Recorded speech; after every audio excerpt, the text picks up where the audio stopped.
Kumusta mga kaibigan, maligayang pagdating sa aking channel. Inalis ni Enjan Accurek ang kanyang katahimikan matapos ang paglisan ng mga kapansin-pansin na pahayag tungkol sa nakaraan. Ang sikat na manlalaro ay nahulog tulad ng isang bomba sa agenda ng aming mga pahayag. Tumugon sa mga paratang na sinasalita ng ilang sandali, sinabi ni Enjan na kapwa ang kanyang mga dating relasyon at ang mapaghamong proseso na naranasan niya.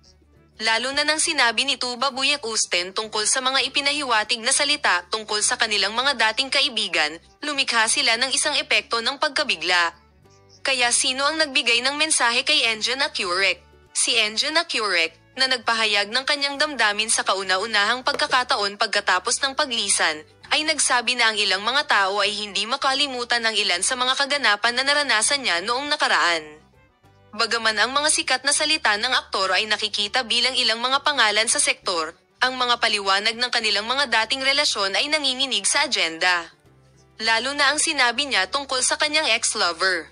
Sa pamamagitan ng pagtukoy sa mga nag-iwan sa kanya ng nag-iisa sa nakaraan, sinabi ng ilang mga tao na makakasama kanila sa mga mahihirap na oras. Si Enjan, na nagsabi na ang kaunting pagkakalumbay ay mawawala, pukawi ng ilang pag-usisan na kanyang tinalakay. Salamat sa panonood ng aming video.